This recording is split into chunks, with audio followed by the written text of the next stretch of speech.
LiberalViewer presents. So, welcome to the June 19th edition of LiberalViewer Sunday Live Clip Roundup. Thanks for joining me, even though this isn't really a live show, because I'm here in beautiful Lake Tahoe, as you may be able to see kind of some of the forest in the background here. I came up here for a family wedding over the weekend, and that's why the show's delayed and recorded. There's not enough bandwidth here to broadcast you a live show, but I'll do my best to give you commentary on the 33 best clips from the Sunday morning news analysis shows on the big five corporate outlets of ABC, NBC, CBS, CNN, and Fox News, the so-called corporate media here in the United States. I'll also have 4 political comedy clips from HBO's Real Time with Bill Maher from last Friday. You can see the 4 topics I'm covering listed down in the video description, and you're all watching this as a recorded show, so you can skip between the topics using the time indexes. I'll also have a link down there to the clip list I'm using. I couldn't print it out. I'm actually going to have to be looking at the screen a lot, so I apologize for that, just to look at my clip list. But I have 4 topics I'm covering. First, the Republican side of the 2016 presidential race was mainly in the news this week. Even though Bernie Sanders kind of dropped out, there was very little coverage of that on the Sunday morning news analysis shows. Instead, they covered what you'll see Bill Maher later in the show will call the cratering and also the end of Donald Trump, according to Bill Maher. That may be going a little far, but he had a really bad week after the Orlando terrorist attack. His reaction was apparently not well received by Republicans or the American people. And so I'll be covering the Republican side of the race. There wasn't much on the Democrats, although you'll see a few clips of Hillary Clinton along the way. Then I'm going to talk about the big gun debate that should be going on in the Congress right now as I'm recording the show on Monday, June 20th, and several people talking about the possibility of gun control laws, which aren't really going to pass, but have gotten a little bit more of an impetus from this latest shooting in Orlando.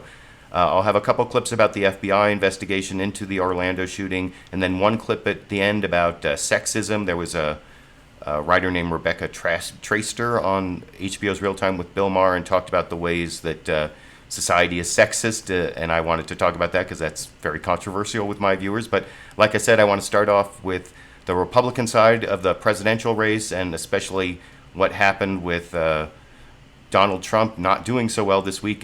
His reaction just made people question whether he could really be president. And Bill Maher kind of made fun of that in his monologue, talking about how Donald Trump was cratering this last week, as I will discuss after you watch that couple jokes from the monologue from Friday here. Cratering. I don't know. Was it something he said? Don't ask me to explain Americans, really. I mean, he has been saying crazy, offensive shit for a full year, and now they go, hey, wait a minute. This guy, there's something a little off about this guy. He is setting records for political unpopularity. 70% of Americans now have an unfavorable opinion of Donald Trump. That is, okay, all right. That's up 10 points in a month. His favorable rating is only 29%. That's historically low. He's got 77% unfavorable with women. They view him negatively. 89% unfavorable, big surprise, with Latinos. 94% unfavorable with black folks. Okay, but Trump never changes. Today he tweeted, "The people who hate me love me." No, they don't. His campaign has blood coming out of its whatever. No, really. I thought that was kind of a interesting joke to use against Donald Trump based on, that's of course a reference to his big fight with Megyn Kelly of Fox News, but I want to get to the actual news coverage of how there's been revitalization in the Dump Trump movement, and even talk about him not being the Republican nominee. But, just in case you're wondering, up here in Tahoe, is Sandy still around? Yes, Sandy, you can see here, is definitely enjoying Tahoe, and with the scenic Tahoe background there. And as you can see, she's very happy about being here in Lake Tahoe. So I just wanted to give you a Sandy update, because I know a lot of my viewers like the Sandy updates. But Let's get to the real political update. This is Chuck Todd over on NBC's Meet the Press talking about how the Dump Trump movement has come back to life and some of the bad mistakes that Donald Trump has made in the last week, as I will discuss after you watch that clip over here. To all fathers out there, like a canceled TV show back for summer reruns, the Dump Trump movement has sprung back to life. Why? Well, just look at what's happened in the past week. Item 1, in the wake of Orlando, Donald Trump's self-congratulatory tweeting and suggestion that President Obama may be in league with ISIS were universally criticized. Item 2, our NBC News SurveyMonkey poll, among other polls, is showing a sharp trend towards Hillary Clinton, with Clinton now leading Trump by 7 points in our poll, 49-42. Item 3, right now, while Trump is raising money and campaigning in states that haven't voted Democratic in at least a generation, Hillary Clinton is up on the air with a $23 million two-week advertising blitz in 8 swing states. But don't worry, Donald Trump says he hasn't yet started the general election campaign. And item 4, Speaker of the House Paul Ryan, whose interview with me, you'll see in just a moment, essentially is giving fellow Republicans a permission slip to vote their conscience and run away from Trump if they have to. Well, Trump reacted strongly to Ryan, and our follow-up conversation with him is coming up in a few minutes. But first, all of this is inspiring talk among jittery Republicans of yet another last-ditch effort to keep Trump from becoming the official nominee. You have a couple of guys that were badly defeated, and they're trying to organize maybe like a little bit of a delegate revolt, maybe. Donald Trump has a message for Republicans panicking about his slippage in the polls. He plans to stop the bleeding from a series of self-inflicted wounds his way. I've had more opposition from the Republican Party than I do from the Democrats. It's crazy. In the wake of the Orlando massacre, Trump stepped up his call for a temporary ban on Muslims. They're pouring in, and we don't know what we're doing. And stoked conspiracy theories that the president supports ISIS. He doesn't get it, or he gets it better than anybody understands. It's one or the other. According to one poll, 70% of Americans now view Trump unfavorably, as do a full third of Republicans. After lurching between criticizing Trump and searching for reasons to forgive him, Republican leaders challenged to defend their nominee are now responding with a deafening silence. Yeah, I'm not going to be commenting on the presidential candidate today. It seems that it's now I don't want to comment and we have to run out the clock here. Yeah. Welcome to our world. So, could a Stop Trump effort turn into a convention coup? And if so, how? If the polling in the contested Senate races starts dropping for the Republican candidates, that could cause a general panic amongst all the elected officials not named Donald Trump. Already, dozens of delegates are organizing an effort to replace Trump at the convention. Kendall Unruh, a Colorado delegate and Rules Committee member bound to Ted Cruz, has circulated a conscience clause that she plans to introduce. The delegates have always had the right to conscience and the free will to be able to unbind themselves. And so I say that we had the kryptonite, we had the power to be able to unbind, but we were told that it was just a hunk of glass. Other options, a vote to unbind the delegates or require a supermajority to win the nomination on the first ballot. For delegates looking to stop Trump, the alternative is unclear. No challenger has stepped up. Who are they going to pick? I've beat everybody. But I don't mean beat. I beat the hell out of them. Right? So that's basically what's been going on in the Republican Party the last week. And I thought that was a fairly good report from NBC and Chuck Todd. And I'll show how he talked about the Paul Ryan interview he got for his Sunday show. And I'll show some clips from that a little later. But this whole idea of Trump being stopped by the Republicans putting in a conscience clause is kind of a joke in and of itself, and Bill Maher made a joke about that. That wasn't even the punchline, although someone in the audience seemed to think it was, and I will discuss that after you watch that joke from Bill Maher over here. Real buyer's remorse about this Donald Trump. It's like buying a monkey, you know? Everybody thinks it sounds fun to have a monkey, and then you get it home, it starts throwing poop and tears your face off.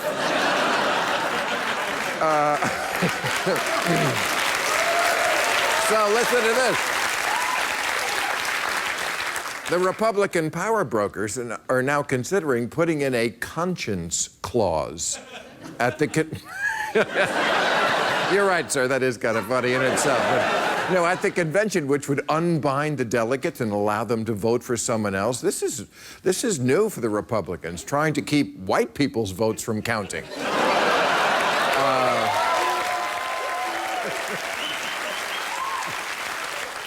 I like that joke. I made a couple videos over the years about Republican voter suppression issues. I think I made one edited, produced video showing how I think it was called like Fox News voter fraud, about Fox News voter fraud alerts that were based on no incidents of actual in-person voter fraud, which is what their voter ID laws are supposed to stop. So I enjoyed that joke. I thought it was a good joke. But the idea that Trump, if he becomes the nominee, would make Republicans themselves so unhappy with their own party that they won't come out and vote is a real possibility. And that was the subject of the data download on NBC's Meet the Press, where Chuck Todd talked about the possibility of like a big wave election for Democrats where they win the Senate and maybe even put the House of Representatives in play because Republicans hate their own nominee so much if it turns out to be Donald Trump, as I will discuss after you watch that clip from NBC on Sunday here.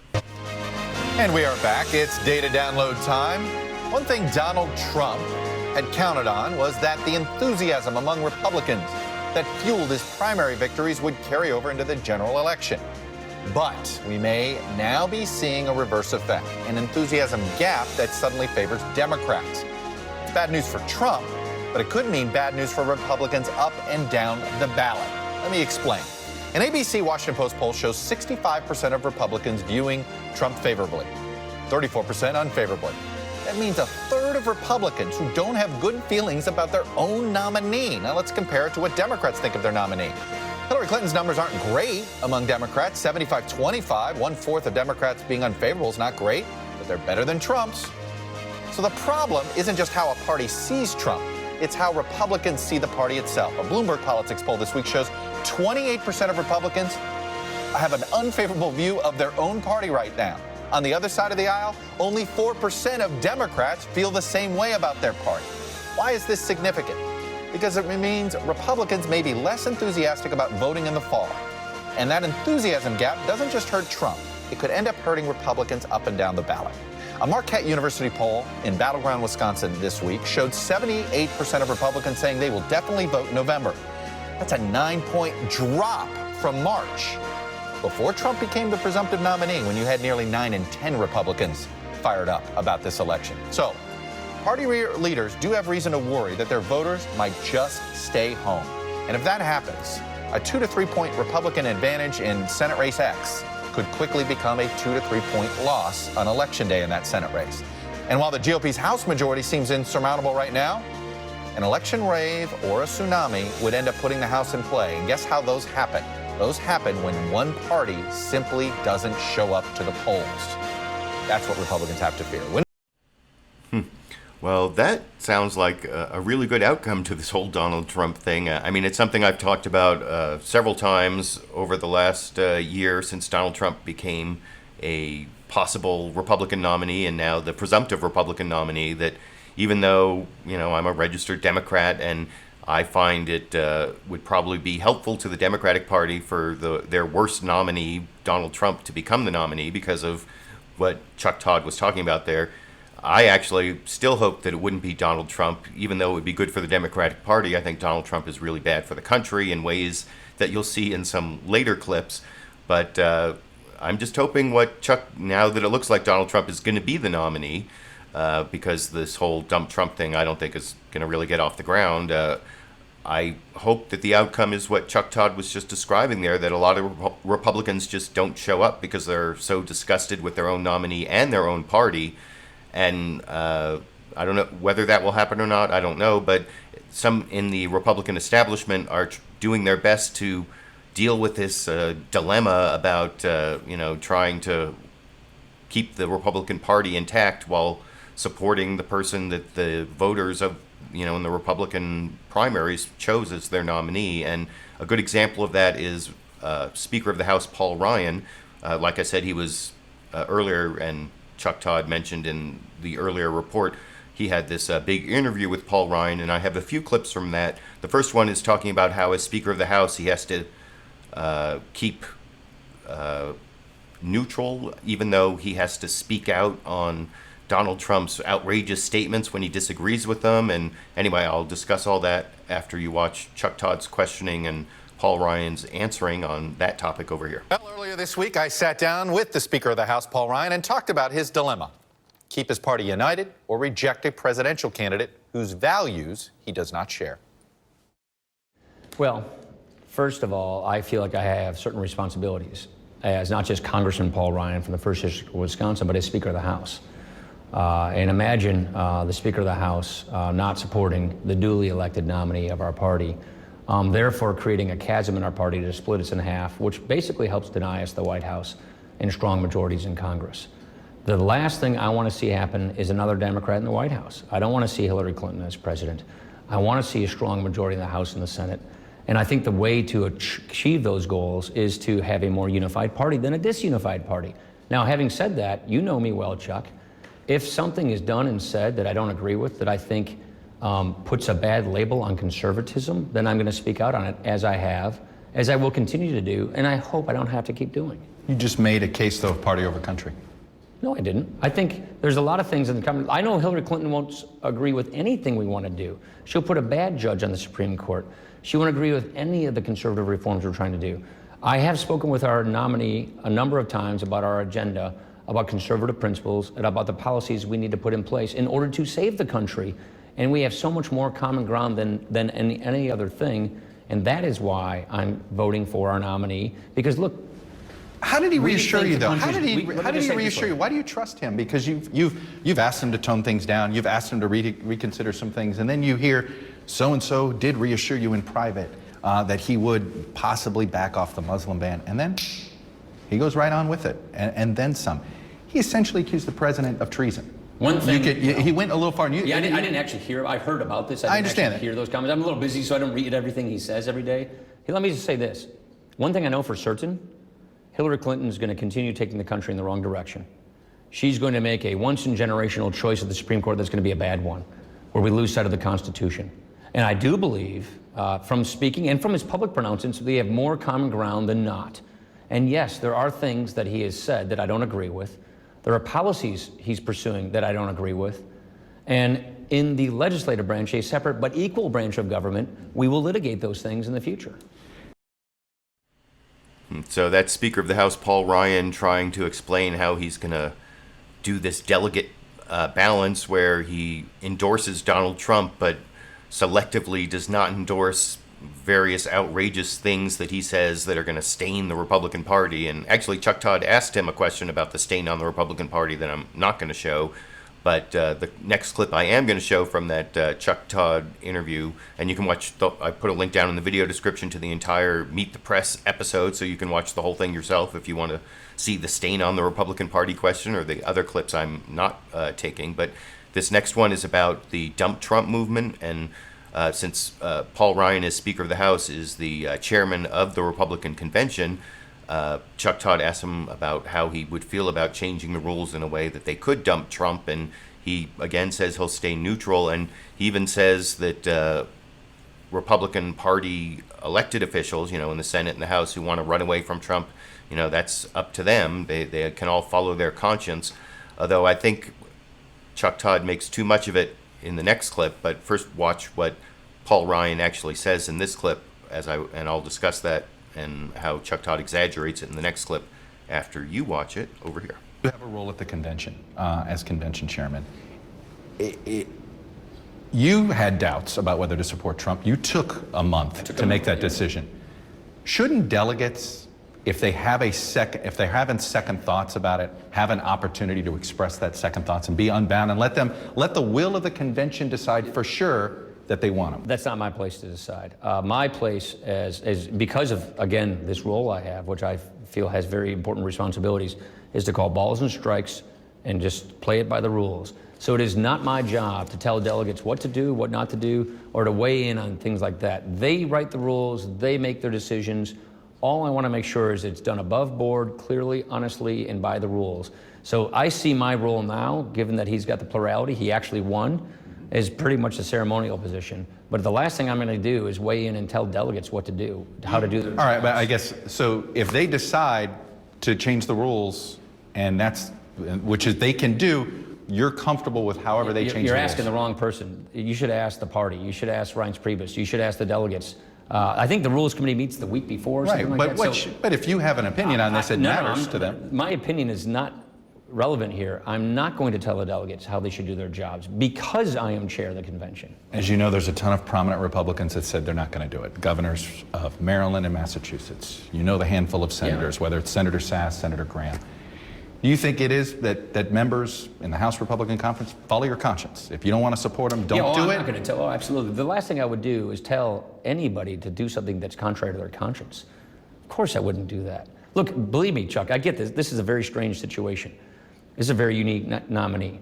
But I feel as a responsibility, institutionally, as the Speaker of the House, that I should not be leading some chasm in the middle of our party, because you know what I know that will do? That will definitely knock us out of the White House. Party's already divided. I guess, well, it's divided, and I'm not going to tell somebody to go against their conscience.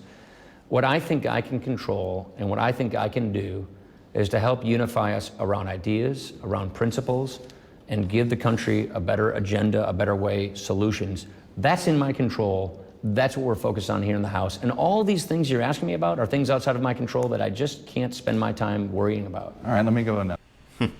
Well, in both those last two clips, I think Paul Ryan is kind of pretending he can do something that he can't really do, and that Republicans can't really do. That they support the nominee of their party for president, but don't support all these, terrible policies and outrageous statements he makes. And I just don't know how they can accomplish that balance. But I guess we'll see in the next few months, unless this whole dump Trump movement actually works, which seems very far-fetched to me, and I'll show some more clips about that in a minute. But I'm going to get to Chuck Todd's, I think, somewhat exaggeration of that last clip where he basically said that Paul Ryan gave a hall pass to Republicans to reject Donald Trump, which isn't, he talked more about remaining neutral on what other people want to do. I don't know if that's quite a hall pass, but that's how Chuck Todd talked about it, and then he passed it over to their reporter, Hallie Jackson, who talked to Donald Trump about what Paul Ryan said, and you can see his reaction, which I will discuss after you watch that clip over here. Well, hearing the Speaker of the House tell members of his own party that they have a hall pass to walk away from their presidential nominee was extraordinary. And not surprisingly, Donald Trump was eager to respond. My colleague Hallie Jackson caught up with Trump yesterday, just before he held his rally in Las Vegas. What we have to do with the Republican Party is unify. I hope to see Speaker Ryan focusing on the budget. It's a big job to get the budget down the way it should be. And other than that, I have no view on it. It doesn't bother you the most powerful Republican in Congress isn't telling his people to fully back the presumptive nominee? I don't know that that's what he's saying. He has endorsed me. And I tell you, you see the crowds I'm getting. You saw last night in Houston. You see today in Nevada. I think we're going to do very, very well. So I don't know if you think, I'm not sure Hallie Jackson really exaggerated the question. They didn't really show the question completely that she asked, but I think that Chuck Todd there definitely exaggerated what Paul Ryan said as Speaker of the House. He was talking more about neutrality than giving people a hall pass to reject Donald Trump. But you can let me know what you think from watching the clip yourself and the way Chuck Todd talked about it. But the next clip I want to show you is another clip of Hallie Jackson's. Sorry, there's some big dump truck driving by. If you're wondering what that noise was, a little distracting. But Hallie Jackson is actually asking Donald Trump about something which I think is a lot more important in terms of his chances for victory. And I didn't see it covered a lot in the Sunday morning news programs. That's why I wanted to make sure I showed this clip. Where she's talking about the disparity in ad buys between Donald Trump and Hillary Clinton. She's basically destroying him in all the battleground states, spending millions of dollars while he's not spending any money. And Hallie Jackson, the NBC reporter, asks him about that. And you can see his response here, which I will discuss after you watch that clip. You told me recently that your campaign hasn't even really started yet. We really haven't started. We start pretty much after the convention, What's during and after. What's taking so long? Why wait? Oh, well, I'm doing well. She has a head start, but I've raised a lot of money for the party. We're doing very well. Millions of dollars just this weekend. Not as much as her. I don't think we need, frankly, as much. And she's selling herself to Wall Street, and the Wall Street fat cats are all putting up a lot of money for her. And I don't even want that kind of money. What I'm doing is, and I don't think we need that money. I don't think I need that money, frankly. I mean, look what we're doing right now. This is like a commercial, right? Except it's tougher than a normal commercial. Look, we're going to raise a lot of money. I've raised a lot of money this weekend. I'm raising it for the Republican Party. I mean, I'm doing a good job. If you look at Reince, he'll say that we have done an amazing job in a very short period of time. I think we're going to have a great convention, and I think we're going to go on to a great victory. It would be nice if the Republicans stuck together. I think because I'm a different kind of a candidate, and you know, Paul Ryan said that, I'm a different kind of a candidate, I think that I win either way. I can win one way or the other. With them or without them? I do believe that. But I think it, because I obviously won the primaries without them. You know, I'm an outsider, and I won the primaries. I do believe that we can win either way, but it would be nice if we stuck together. Last one for you before they pull me out of here. You talk about, you know, I talked to a lot of Republicans. Your critics say within your own party, your campaign is not organized well enough. It doesn't have the money, and it doesn't have the infrastructure in the battleground states. How do you combat that perception? What are you doing to basically reassure people in your own party that you can actually win? There's a real deep concern about Well, that. if it were short of money, because we're raising a lot of money for the party, but if it were short of money for myself, I would put up my own money. I mean, I just put up my own money if it was at all short of money. How much would you put up? I'd put up whatever I need to win. I'd put up my own money. I wouldn't be that generous with it outside. I mean, frankly, people have to contribute money. People have to endorse. People have to really come through. Now, I think, you know, the one thing they're not doing is I've had so many endorsements. I mean, Darrell Issa called yesterday, and so many people have endorsed me. We have so many great endorsements. Nobody ever talks about. Well, a couple things that Donald Trump said in that answer I think were kind of disingenuous. First, he talked about how he'd put up his own money, but he's going to have to raise money for his general election campaign because from reports I've read, he does not have enough cash on hand. You know, supposedly he's worth $10 billion in his financial disclosure, but that includes things like the value of his brand, you know, the Trump brand, which isn't something you can spend if you want to buy campaign ads. And from what I understand, he only has $160 million in liquid cash that he could use. That would be all his cash, and that's not enough to do a general election presidential campaign in the United States under our current campaign finance system, which is kind of sad in and of itself. But I want to show one more clip from the Hallie Jackson sort of impromptu interview with Donald Trump. Oh, the other thing he was disingenuous on before I get to the next question was where he said, you know, this is kind of like an ad where I'm doing this interview. It's kind of a tough ad, which I thought was kind of a silly thing to say. I mean, the whole purpose of putting political ads out there is that you get to craft your own message and you don't get the, you know, tough questions that admittedly sometimes Donald Trump doesn't get. But I thought Hallie Jackson did a fairly good job, and I'm going to show her last question before I move on to the John Dickerson interview of Donald Trump over on Face of the Nation. In this one, Hallie Jackson asked Donald Trump about the Dump Trump movement at the convention, what he thinks about it, and he gives a pretty brief answer, but it's probably true over here. About that. The delegates at the convention trying to overthrow. I don't believe that. I think that's the press. Number one, they can't do it legally. Number two, I worked for 1 year, and we won all of those delegates. I guess I'm at almost 1,600, 15 to 1,600. Remember they said the most we could get is 1,200, would be short of the magic number, and I got close to 1,600. So we worked for a year, along with other people, and I competed along with a lot of establishment people. I beat them all, and now a couple of them would like to come in through the back door. It's awfully hard when I win, what did I win, 37 or 38 states? So I win 38 states, and somebody else won none, and they're going to be the nominee? I don't think so. Coming up.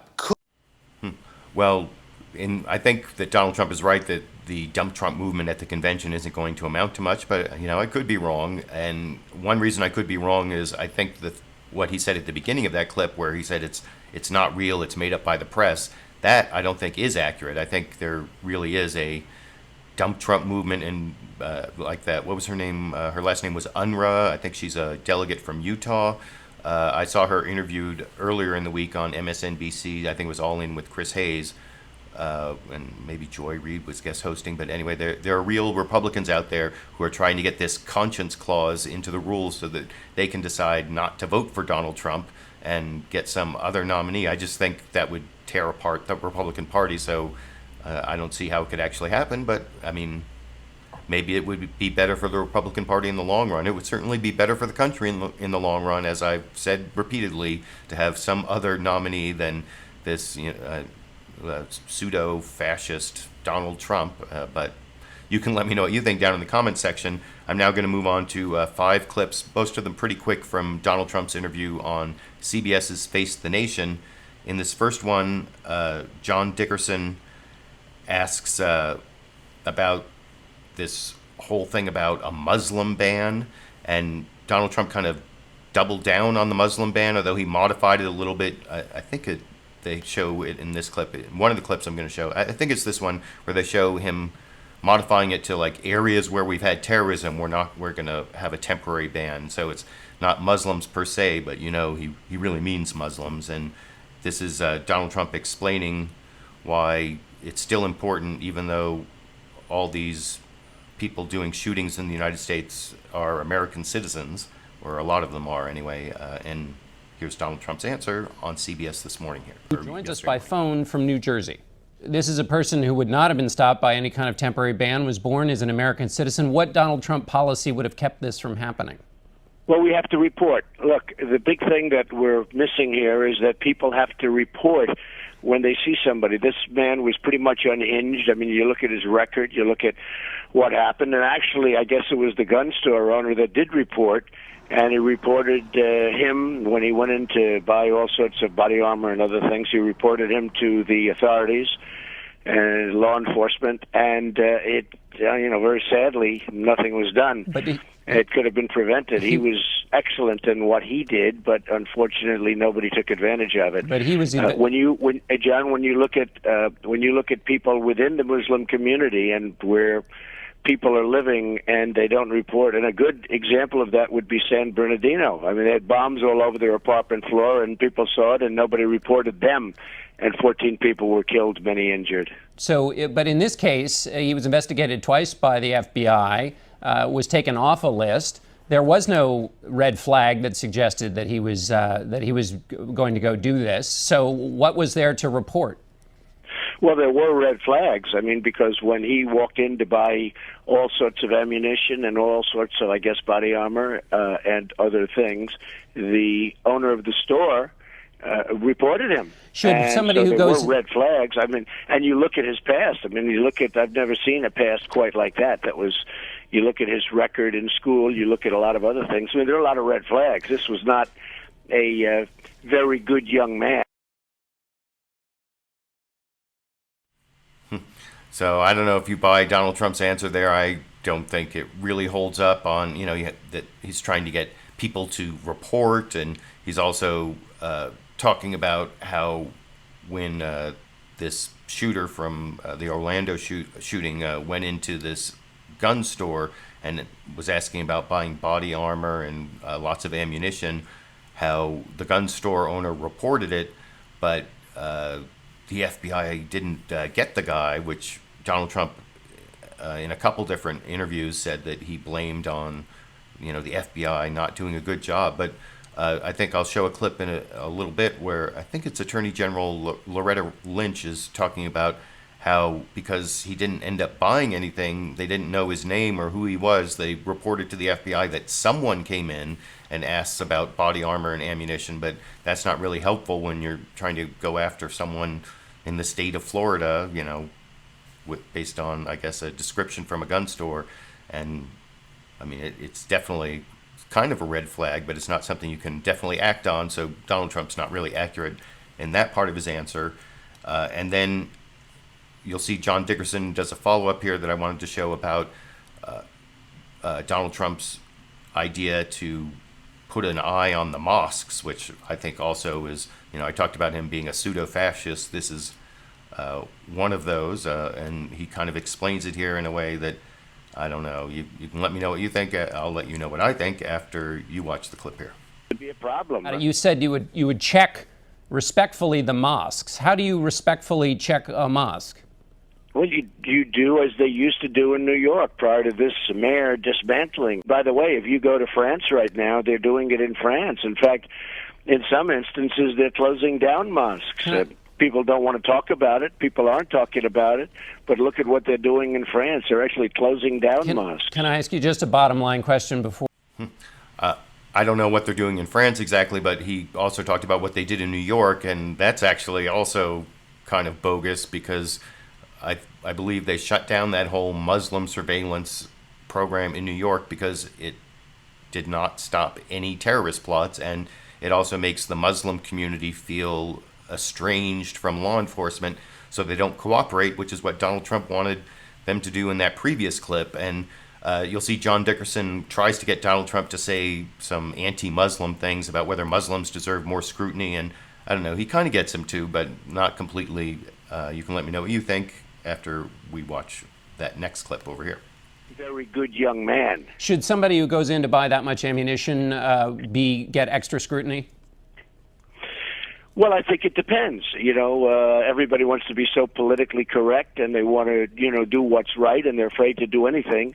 And words that are killing us, political correctness. But unfortunately, it wasn't followed up. When you talk about political correctness, should a Muslim buying ammunition and weapons get extra scrutiny? I don't know about that. I think right now we have some pretty big problems, and they're problems coming out of radical Islamic, the radical Islamic groups. You have a very, very strong group of people that is radical Islamic, and that seems to be a problem. So was that a yes? Was that a no? That's as far as John Dickerson got Donald Trump to go on this idea that we should have a ban on, or we should have extra scrutiny of Muslims who want to buy guns. And, Donald Trump normally wouldn't be talking at all about any kind of restrictions on guns, but apparently he is thinking about coming to some agreement with the NRA about allowing the government to either, or making gun dealers notify the federal government if someone on the terror watch list tries to buy a gun, or stop them from buying the gun. It depends on, I have a whole section on guns, but so I'll get to those details a little more, but I want to show you how Donald Trump talked about whether he has any differences with the NRA, that topic, for this last clip. Oh no, this is the second to last clip from the Donald Trump interview on CBS over here. Question before we move on. You like to speak plainly. In December we talked and you said there possibly should be profiling. Just as a bottom line here, are you talking about increasing profiling of Muslims in America? Well, I think profiling is something that we're going to have to start thinking about as a country, and other countries do it. And sorry, that was the wrong clip. I guess the NRA clip. These are like mislabeled somehow. Maybe it's this one? Ask you about the NRA's position on selling guns to people on the terror watch list or the no-fly list. What's the difference between your position and the NRA position? Well, my position is I'm dealing with the NRA, and I have great respect for them, and Wayne and Chris and all of the people up there. These are great people. These are people that love their country incredibly, and I don't think they get enough credit for it. But I'm dealing with the NRA. As you know, they gave me their endorsement, one of the earliest endorsements they've ever given for a presidential candidate. I'm a member of the NRA. My two sons are members of the NRA for a long time, and I'm talking to them about the whole concept of terror watch list. Should we take somebody directly off if there is a terror watch list, and if somebody's on, should they be allowed to buy a gun? Now, we understand there are problems with that because some people are on the terror watch list that shouldn't be on. You understand that, and that's happened. Maybe you can reverse it, and we work very hard to find out if they can't get a gun. We work hard and diligently to get them off the list if they indeed shouldn't be on the list. So so I'm working with the NRA. We're discussing it. And, again, the NRA has the best interests of our country. It just has the absolute best interests of our country. They want to make the right decision. These are great people, and these are great Americans. Let me switch to... I don't know. Does the NRA have the best interests of the country or the best interest of gun manufacturers? That's, I think, more the latter. Another disagreement I have with Donald Trump, not really surprising. Sorry about that clip mix-up. Apparently when I was processing them, I mislabeled them, so I had them backwards in my order. But you saw the beginning of the next clip, which is actually Donald Trump coming out pretty much in favor of profiling of Muslims. And he also talks about how Israel does it, which is not ethnic or racial profiling. It's actually behavioral profiling, and I'll tell you what that means after you see Donald Trump give the full answer that I mistakenly showed the beginning of over here. Question before we move on. You like to speak plainly. In December, we talked and you said there possibly should be profiling. Just as a bottom line here, are you talking about increasing profiling of Muslims in America? Well, I think profiling is something that we're going to have to start thinking about as a country, and other countries do it. And you look at Israel and you look at others, and they do it, and they do it successfully. And, you know, I hate the concept of profiling, but we have to start using common sense, and we have to use, we have to use our heads. I see people that, and I've seen it recently. We had a case where, very much, in my case, where we had tremendous numbers of people coming into a speech I was making, and, people that obviously had no guns, had no weapons, had no anything, and they were going through screening, and they were going through the same scrutiny, the absolute same scrutiny as somebody else that looked like it could have been a possible person. So we really have to look at profiling. We have to look at it seriously, and other countries do it, and it's not the worst thing to do. I hate the concept of profiling, but we have to use common sense. We're not using common sense. Let me ask you about... Well, I mean, some people think that racial or ethnic profiling is common sense, but the thing is, for example, Muslims, as we've discussed, or I've discussed many times on the program, isn't a race, even though I think anti-Muslim feeling, it's okay to call it racism because racism is kind of a more general term, but it's not a race. Muslims can look all sorts of different ways. You can't really tell if someone's ideology by looking at them.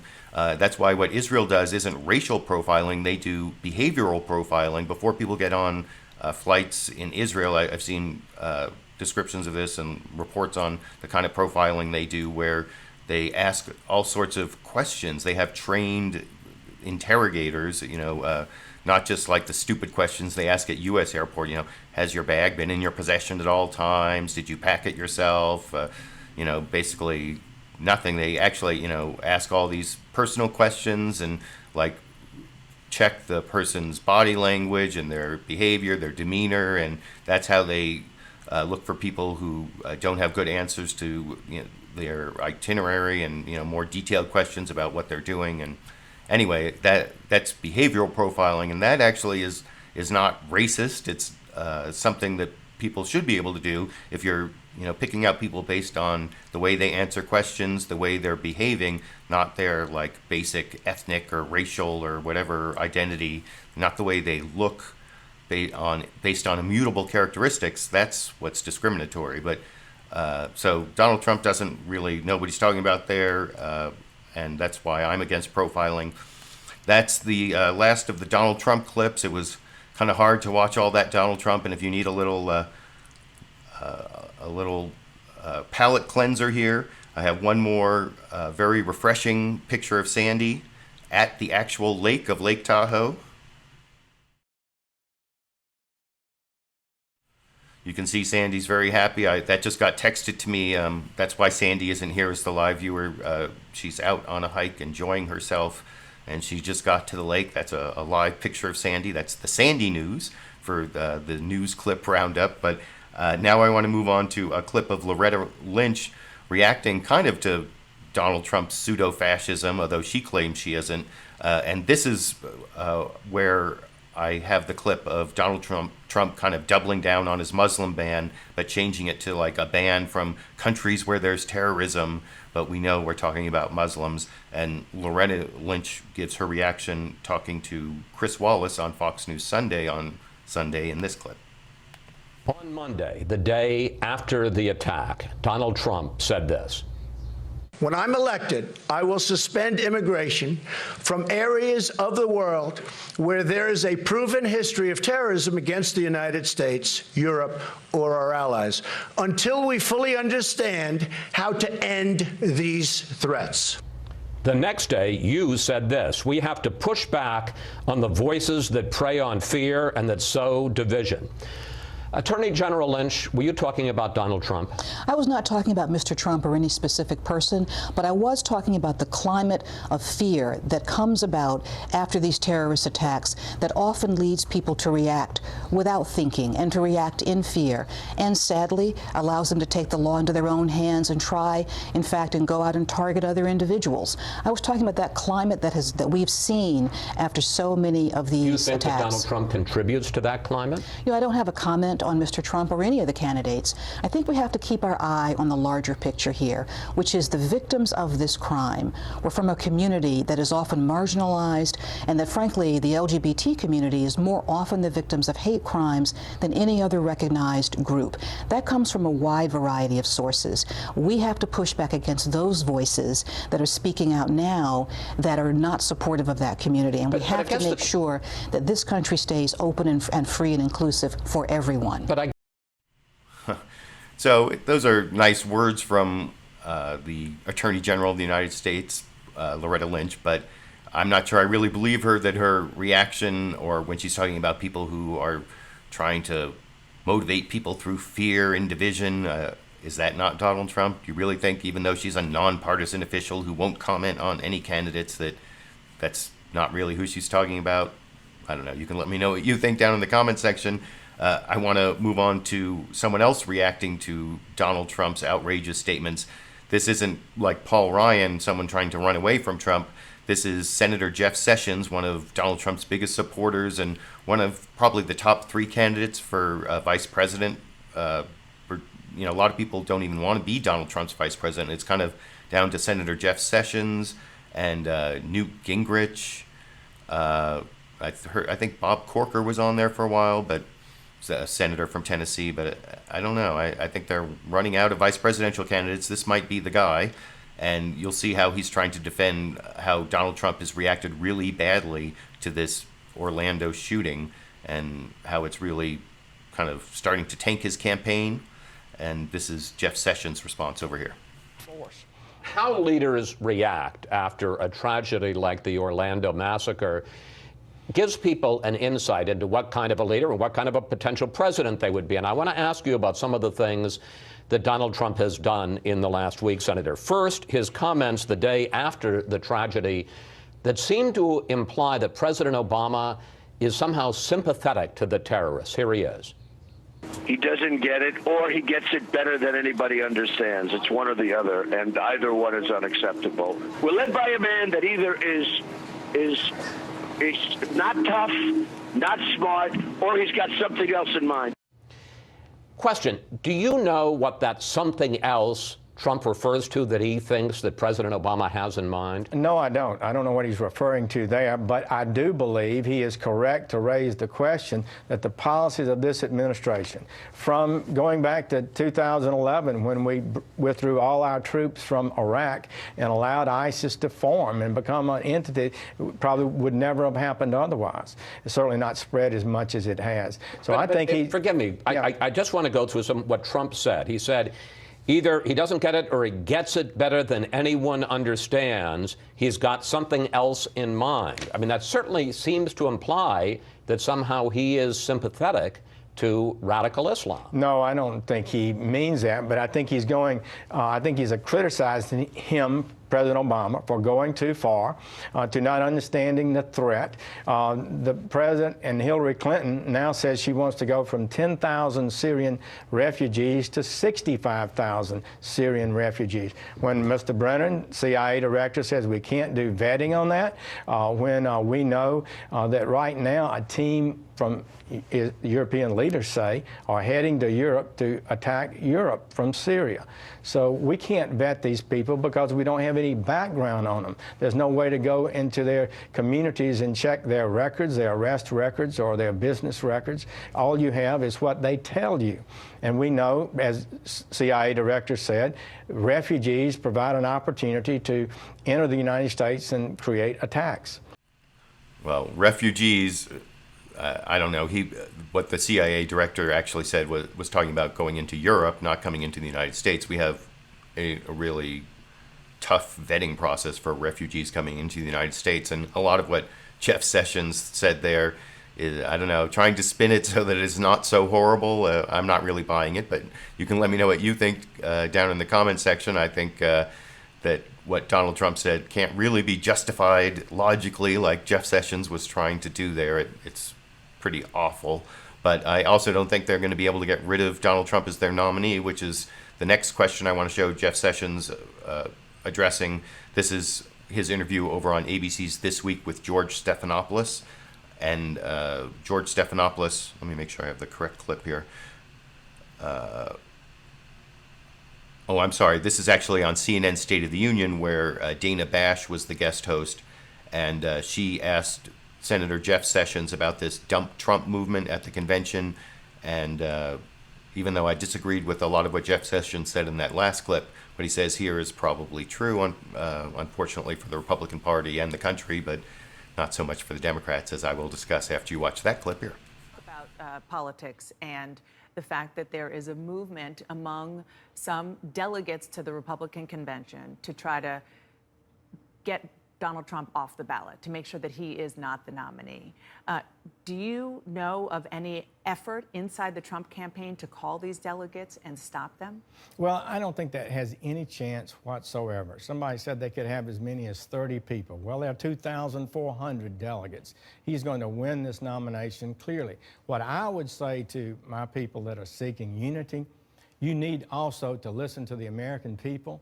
Why don't we acknowledge that these trade deals haven't worked so well, as Donald Trump says? Why don't we acknowledge that immigration is now in a lawless state and needs to be restored? I think our leaders need to be paying attention also to the people, not just complaining about things that Donald Trump might say. But a fight at the convention is not good for anybody inside the Republican Party who's looking for the kind of unity you're talking about. Is the campaign making calls, trying to stop kind of a revolt at the convention? Well, there's not going to be a revolt, but I would say that the administration, the Trump campaign is definitely reaching out. We've had a number of meetings with the Republican Senate leadership, House members, Congressman Ron, Mitch McConnell, multiple phone calls and discussions, but I would just urge them to watch what happened in this election.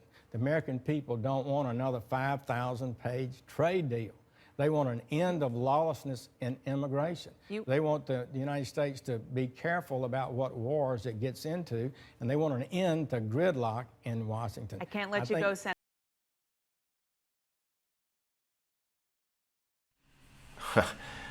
I don't know. I mean, I think what he's saying about the dump Trump movement not really having any way to succeed, I think that is true, which is why you see Republicans either doing what Jeff Sessions is doing, which is jumping on board the Trump train, or you see Republicans doing what Paul Ryan was saying, which is, endorse the Republican nominee, but speak out when you disagree with the myriad things he says that you can't endorse. And there are a few that are not endorsing him, a couple politicians and some of the delegates, but like Jeff Sessions said there, I think it's unlikely that that's actually going to work. But if the polls get worse, then maybe some of the people, like the establishment people like Paul Ryan, won't be so happy to endorse Donald Trump anymore.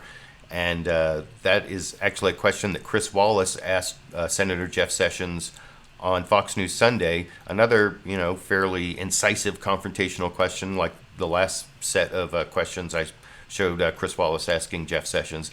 This actually shows the poll numbers, which if they keep going in this direction, it's only like 1 week or so, but so far it's looking really good for the Democrats. This is what I was talking about earlier over in this clip.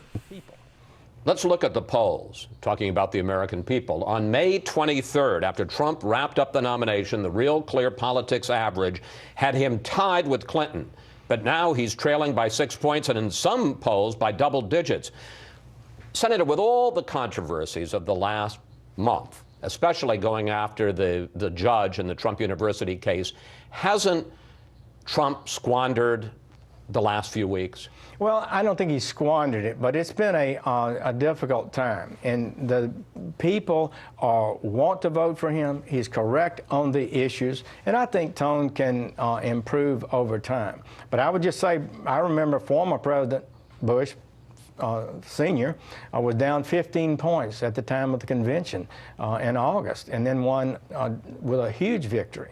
So I just think this is premature. But I would just say to you, the issues of what are going to work, what will work for Donald Trump: trade, immigration, wages, jobs, gridlock in Washington. He's going to break that up and move us in the right direction. And I believe the numbers are going to move his way steadily as these issues are joined in the fall. Final question.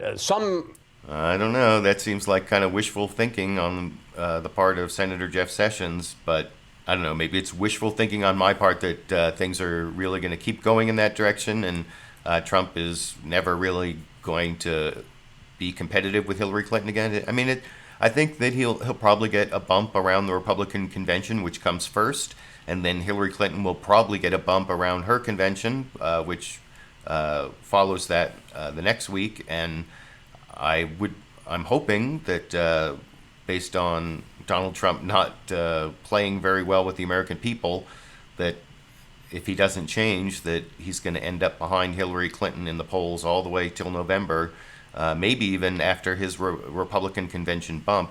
And as I promised way earlier in the broadcast or in this recorded show, I have a clip of Bill Maher saying that this was the week that Donald Trump actually ended his campaign. You know, he talked about how he was cratering, and he's basically referring to some of those polls that Chris Wallace showed Jeff Sessions in that last clip, which is why I put this clip here. And this is, I believe, is this the last clip on the Republican side before I get to the gun issue? Yes, this is the last clip on the Republican side where Bill Maher discusses with Emily Miller, this right-wing online journalist, and Larry Wilkerson, who used to be the undersecretary to Colin Powell in the Bush administration, the George W. Bush administration, when Colin Powell was Secretary of State. Larry Wilkerson is now pretty famous for coming to the other side and being a critic of right-wing neocons, and you can see that in his response to what Bill Maher has an explanation for why Trump is cratering, and I'll discuss Bill Maher's explanation and Larry Wilkerson and Emily Miller after you watch that clip over here. That's not the way I see it. I see it as this was the week it ended. Okay. No. Stop. And by the way, I don't think I'm not the only one, because most of the Republicans who were caught on camera this week basically said, I don't want to talk about it. I mean, they dashed into the elevator. What specifically do you think made Donald Trump just his whole campaign? You know what? I think it's selfishness. The judge thing looked selfish. There is no constituency for Trump University except Donald Trump and attacking the Mexican-American judge. And then when he basically said the first thing out of his mouth after Orlando was, I was right about terrorism. He looks like what he is, a narcissist. Well, I think what you've said. Go ahead, Larry. I think what you just said is key from my perspective. And by the way, I sold pots and pans too, so I empathize with you. You did not, really? Did. Yeah, wow. Really? High school. Boy, was it tough. It is tough, yes. I think as Rich Armitage said the other day, the Republican leadership is in a fog.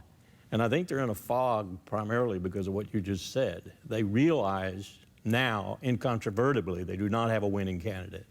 And they don't know what to do about it. That's it. That's it. Larry and I are old friends. I think you know that, Bill. We worked at the State Department together, and he is a loyal patriot. But on this, we completely disagree. Absolutely. All right, that's fine. It's fine. Yeah. I think Republicans, the Republican establishment in D.C., their issue is not about, the issue is that they don't control Donald Trump. And you can talk to anybody at the RNC, which I do on a daily basis, and the leadership in the House and Senate, I do also on a daily basis. They don't know Donald Trump. They can't control him. He doesn't use their pollsters. He doesn't use their money guys, because he's not a politician. And so that's why the elite and the establishment in Washington don't like Donald Trump. And But there's 14 million Americans out there. That's one reason I think what I just said is operative, because what we have is we have a man, whether he intended it or not, has caused the Republican Party in its present incarnation, an objective with which I don't necessarily disagree, to commit suicide. The party is self-destructive. And that's why I think this week they're looking for an out. I think this week they are saying, you know what, we reserve the right for a late-term abortion for Donald Trump. Because... No. And it might be bloody. Oh, you guys, we're not for an abortion, but the life of the party is at stake. Okay. All right. No one... In cases where the... You guys, this conversation is only happening in L.A., Hollywood, in New York, in D.C., in New York. No. You people. This is not happening in the rest of But America. you saw those poll numbers that I was citing. I mean, which are a little questionable. Those are very high negatives. You have to admit. And it's poll after poll. I don't know.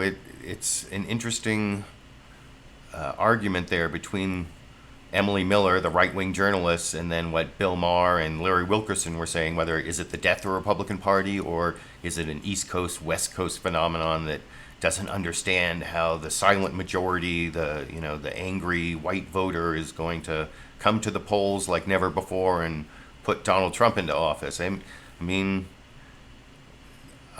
that's my great fear that something like that could happen. Bill Maher's been saying for a while that if there were a terrorist attack, that would push America towards Donald Trump, and he seems to be admitting this week not only the selfishness of the Trump U scandal, but also Donald Trump's reaction, the narcissistic reaction to the terrorist attack in Orlando, turned off American voters, and I think that was mentioned in a clip I didn't take from the show, that Bill Maher was kind of wrong. The terrorism didn't work for Donald Trump because it showed he wasn't the kind of leader. He didn't react like we want our leaders to react in those somber, nonpartisan situations. He couldn't turn off his, I told you so, and his Obama's in league with the terrorists and doubling down on the Muslim ban. We want our leaders to bring us together. And Hillary Clinton, as divisive a figure as she sometimes is, at least was okay at bringing us together. And so that's what I thought of that last clip, and that's actually kind of the topic of the next clip.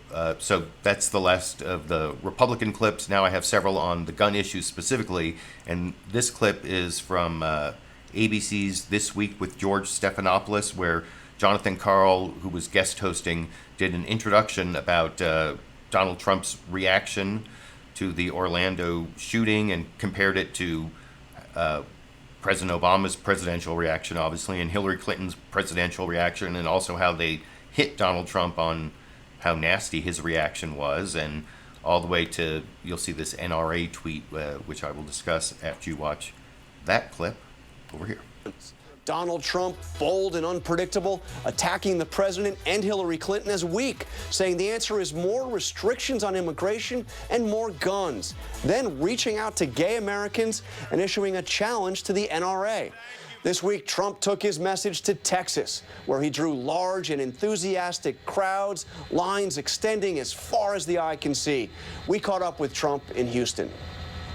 Before thousands of supporters in Houston, I love you, Texas! Donald Trump doubled down on his call for more guns as a solution to the Orlando massacre. If some of those wonderful people had guns strapped right here, right to their waist or right to their ankle, and this son of a comes out and starts shooting, and one of the people in that room happened to have it and goes boom, boom, you know what? That would have been a beautiful, beautiful sight. President Obama rejected that very idea a day earlier after paying his respects to the victims in Orlando. The notion that the answer to this tragedy would be to make sure that more people in a nightclub are similarly armed to the killer defies common sense. And in the wake of the deadliest mass shooting in U.S. history, the president repeatedly made his case for limiting access to assault weapons.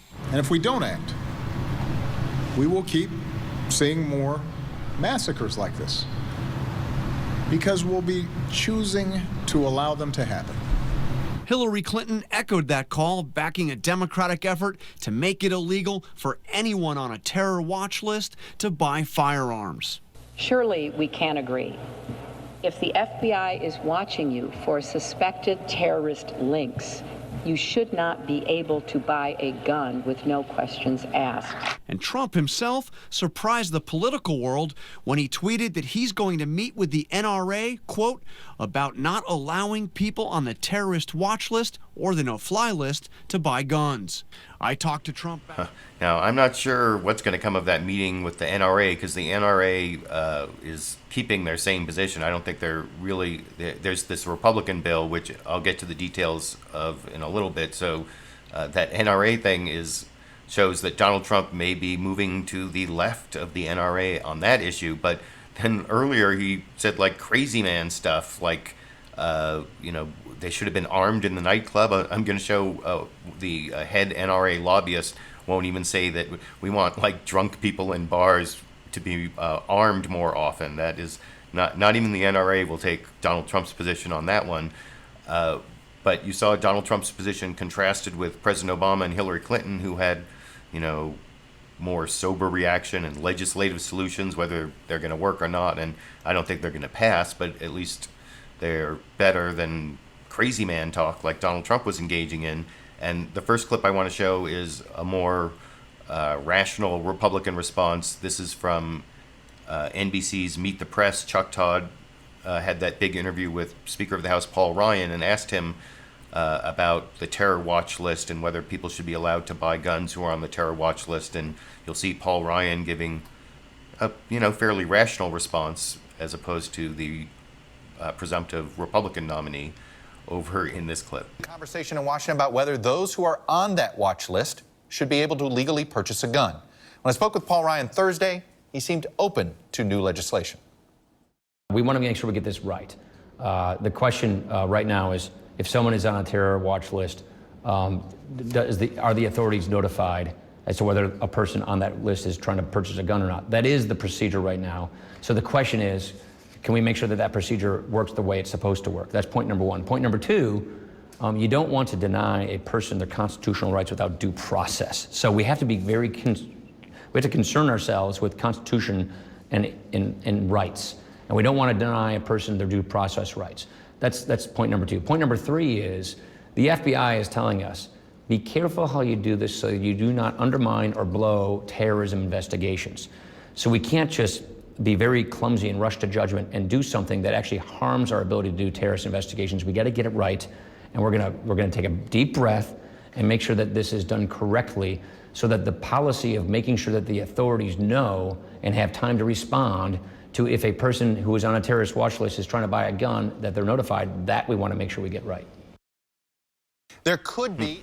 So, I mean, I think that Paul Ryan has some good talking points there, and the due process problems are actually, I agree with that, even though I'm not a big Second Amendment advocate. I am a due process advocate, and I'm going to put a link down in the video description to the ACLU statement about not having the terror watch list be used to stop people from buying guns, because the ACLU has opposed the no-fly list, the terror watch list, because they're these secret lists with no due process. And so I actually am kind of on the side of some of the Republicans on that, not because of the gun part, but because of the secretive list part. And you'll see that brought up several times. But the next clip I want to show is actually of the reason that this actually got put on the legislative agenda wasn't from the House of Representatives. It was over on the Senate side, the senator from Connecticut, where the Sandy Hook, Newtown shooting of all those elementary school kids happened. He started a filibuster on the floor of the Senate, and this starts with a clip of that filibuster, and then an interview with Jonathan Karl over on ABC's This Week with George Stephanopoulos, where Jonathan Karl was talking, or had the interview with Chris Murphy, and he kind of admits that nothing's going to pass this week or today when it's coming up in the Senate. And that may be why Paul Ryan had the luxury of sounding reasonable, because he's not going to have to pass anything coming out of the Senate. But here's a clip of Chris Murphy's filibuster and why he thinks that he's accomplishing something even if nothing passes in the Congress this week on ABC's This Week over in this clip. I can't tell you how hard it is to look into the eyes of the families of those little boys and girls who were killed in Sandy Hook and tell them that almost 4 years later, we've done nothing at all. That's Connecticut Senator Chris Murphy. He spent 15 straight hours on the Senate floor this week demanding that Republicans hold votes on gun control measures, and Senator Murphy joins us here right now. So, Senator Murphy, you are getting those votes on Monday, tomorrow, but are you going to have to look those families in the eye once again and tell them that you have failed? Because those bills are not going to pass, none of them. Well, listen, we're going to still work hard over the weekend on the bill that would stop people on the terrorist watch list from getting guns. I admit that the background checks bill is going to be tough to get 60 votes on, but we still have hope that we can get Republicans to support the bill stopping terrorists from getting weapons. But listen, I think something important happened last week. It wasn't just that 40 senators came to the floor and supported my effort to get these votes, but there were millions of people all across the country who rose up and who joined our effort. And what we know is ultimately the only way that you win this issue is by building a political infrastructure around the country that rivals that of the gun lobby. And so I'm still hopeful that we're going to be able to get votes. I know there are also some compromise negotiations happening that may bear fruit. But in the final analysis, what may be most important is that our filibuster helped galvanize an entire country around this issue. But you...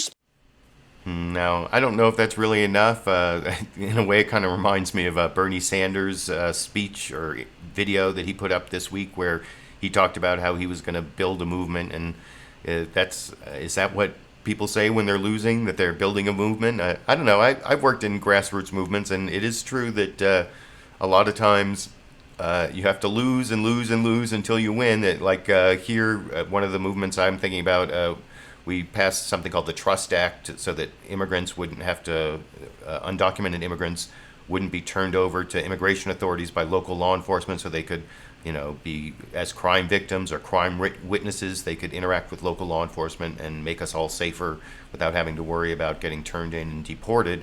Anyway, we tried to pass the Trust Act here in California, and I think it was the first 2 years. 1 year we didn't pass it, or maybe, can't remember whether both the first 2 years Jerry Brown vetoed it, but then finally the third year it worked, and that may be how it works with something like gun control. And one reason I think that Chris Murphy may have something more than just words about building a movement is this article I saw in the Washington Post about how the LGBT movement has gotten behind the idea of reasonable gun restrictions after the gay nightclub shooting in Orlando.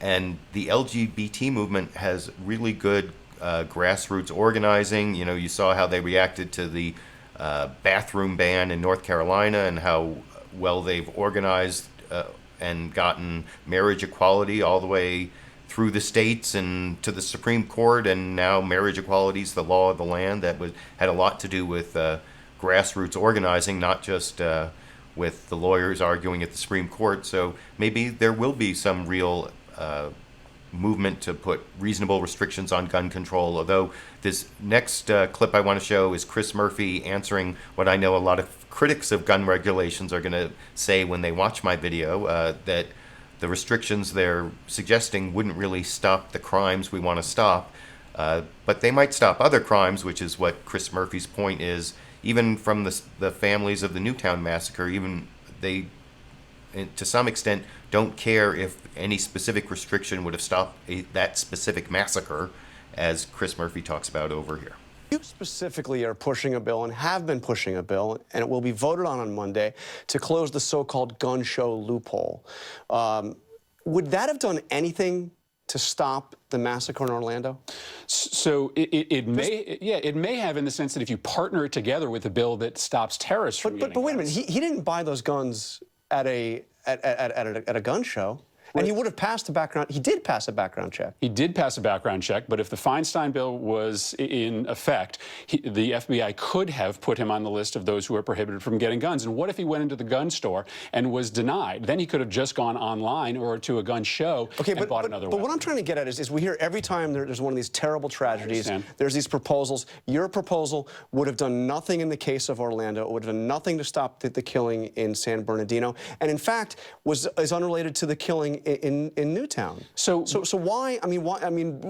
Why are we focusing on things that have nothing to do with the massacres that we are responding? Well, so first of all, we can't get into that trap. I disagree. I think if this proposal had been into effect, it may have stopped this shooting. But we can't get into the trap in which we are forced to defend a proposal simply because it didn't stop the last tragedy. We should be making our gun laws less full of Swiss cheese holes so that future killings don't happen. That trap is an impossible one. The Sandy Hook families lobby for background checks. You know why? Because they're just as concerned with the young men and women who are dying in our cities because of the flow of illegal guns as they are about a ban on assault weapons or high magazine clips that might have prevented the Newtown killing. So this has to be broader than just responding to the tragedy that happened 3 days ago. But why?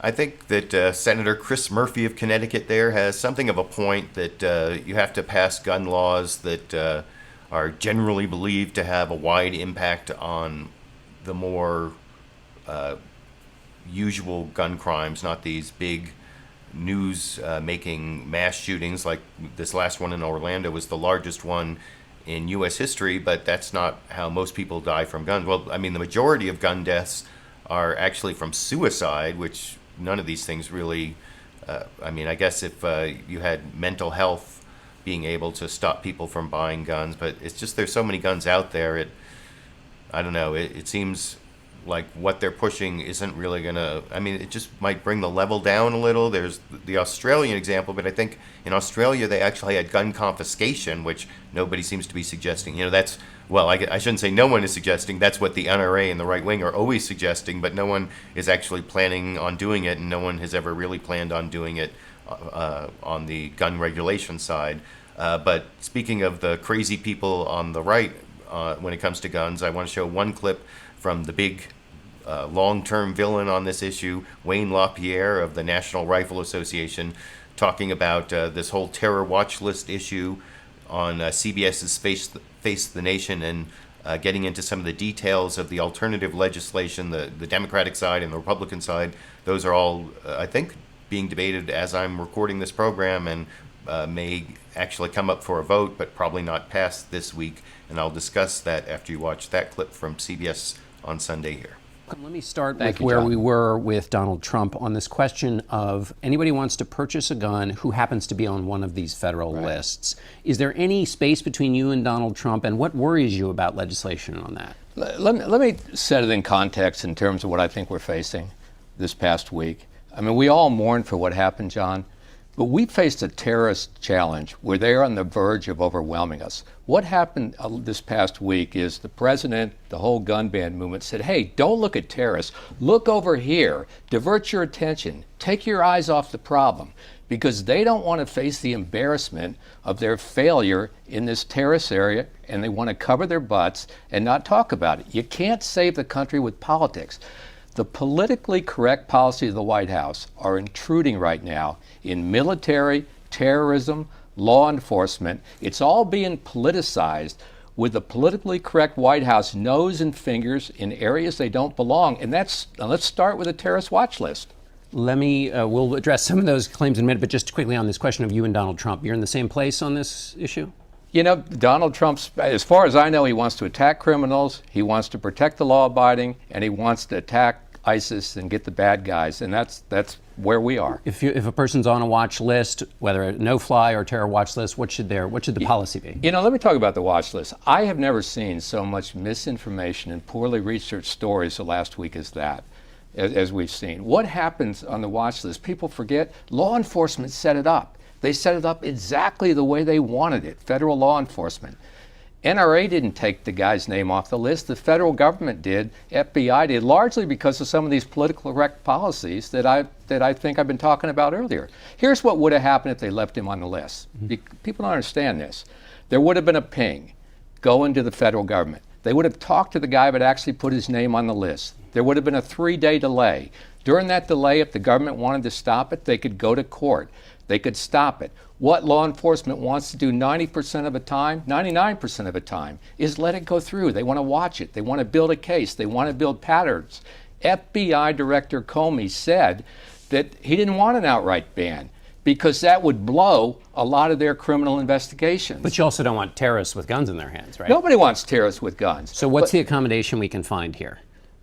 The accommodation is the Cornyn bill, which does exactly what law enforcement set up. It codifies the whole thing.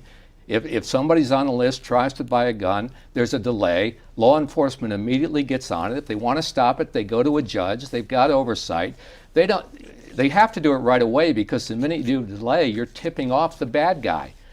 And it provides due process for the good people, and it gives law enforcement the ability where they can conduct these investigations, and it won't blow what they're doing. Let me get back to your original.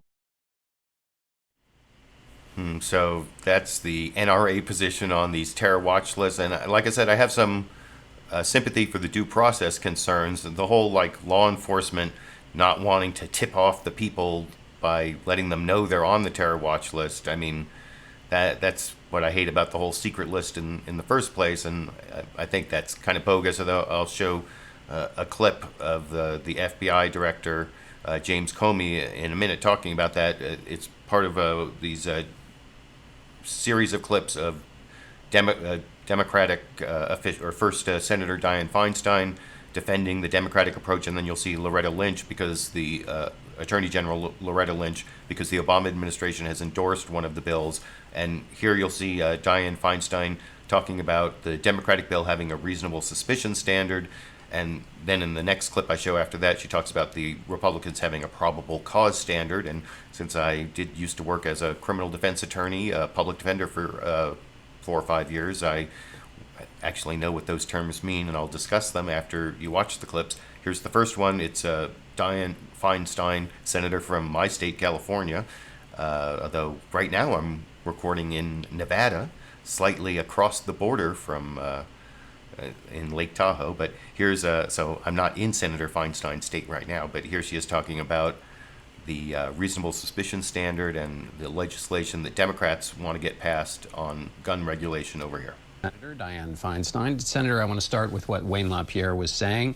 He was saying that in these investigations into anybody who's on one of these lists, when they go to buy a gun, if it is pinged, and that investigations might be interrupted by this system, and that the director of the FBI, Mr. Comey, said that that was a problem.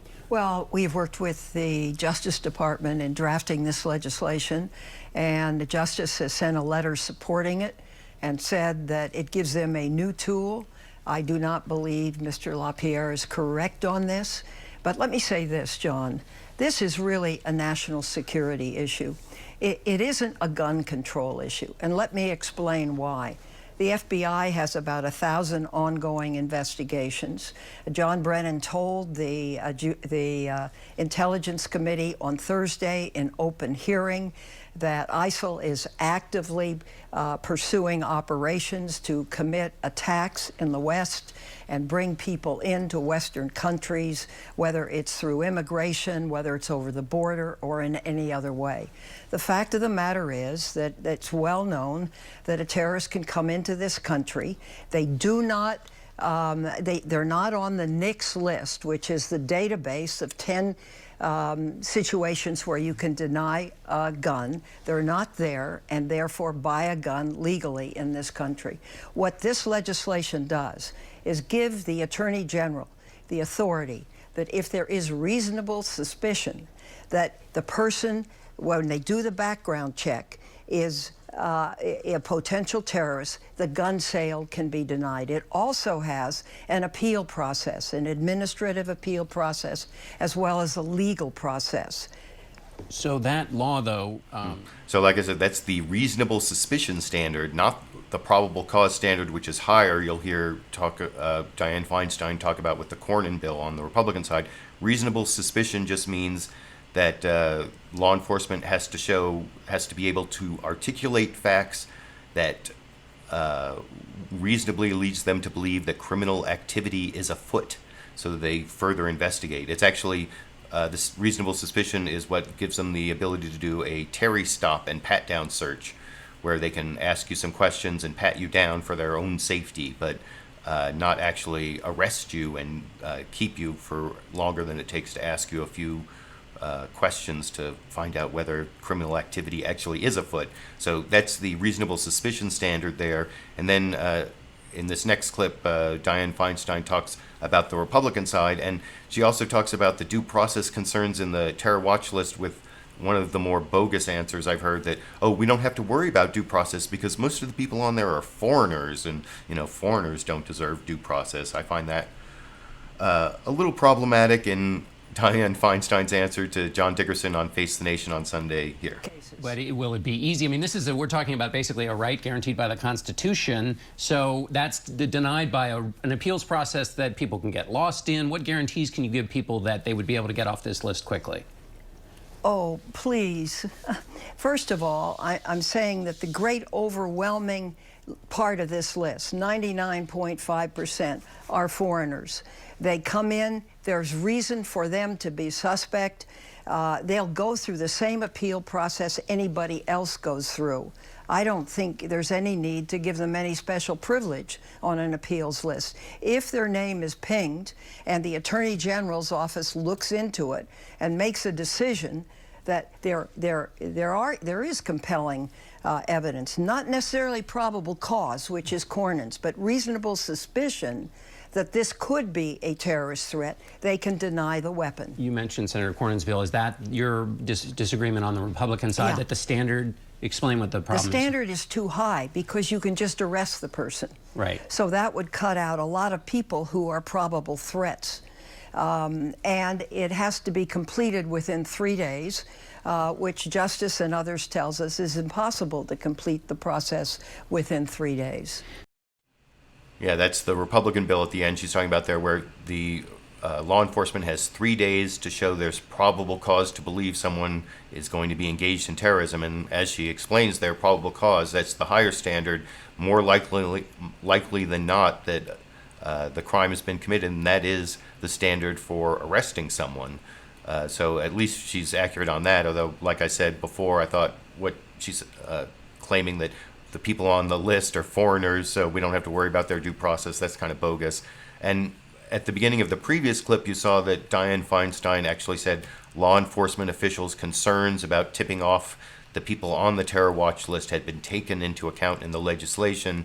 And that's the exact same thing that Attorney General Loretta Lynch said in her interview with Chuck Todd on NBC's Meet the Press, where he actually showed a clip of FBI Director James Comey about a year ago saying that there was a problem with that, using the terror watch list to stop people from buying guns. And if they found out, if you stop them from buying guns, they're going to find out that they're on the list. And I think Loretta Lynch has a good answer to that, to Chuck Todd over here. So we were talking about, let's go to the gun issue here.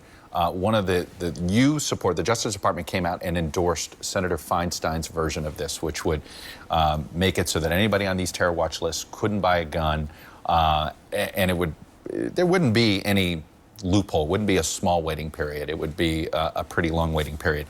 But Director Comey's a little concerned about this legislation. Here's what he said about it a year ago. It's a little bit challenging for us because known or suspected means it hasn't been adjudicated in every case that somebody is a terrorist. It's somebody we're investigating. So we don't want to obviously blow our investigation. This is the concern of Speaker Ryan on this. He seems to be open to at least looking at the legislation. Is this a concern of yours? We're extremely grateful that in crafting this legislation, Congress took into account those concerns that the director expressed over a year ago, and that we in law enforcement all have. Obviously, we want to be able to have the tools we need to stop individuals from obtaining guns who should not have them. But we also need to have a process consistent with the law to protect ongoing investigations and protect sensitive matters. And this amendment does give the Department of Justice both of those tools. Did I say that was a good answer? Those were just talking points. I think it was in one of the other interviews. Maybe I didn't get the clip. It's been such a difficult weekend to put this show together, not only because I was delayed by the family event, but the facilities I have here to capture and process the clips made the whole thing take like 3 times longer, which means that I'm showing. Some of the clips I'm showing I haven't watched for like 24 hours or even more, so it's a little bit confusing. But as to whether I'm showing what did I watch, is that the clip I was thinking was? But I think the really good reason that you want the if you're going to use the terror watch list to stop people from buying or to ping law enforcement about whether they're going to buy a gun or not, rather than stopping them, that doesn't really make sense. I mean, do you want the terror, if you're going to use the terror watch list at all, it seems like you're making it really hard for the FBI to go out and find the person after they already got their gun, rather than stopping them from getting the gun in the first place. That was the good answer. I thought I remembered Loretta Lynch making that argument.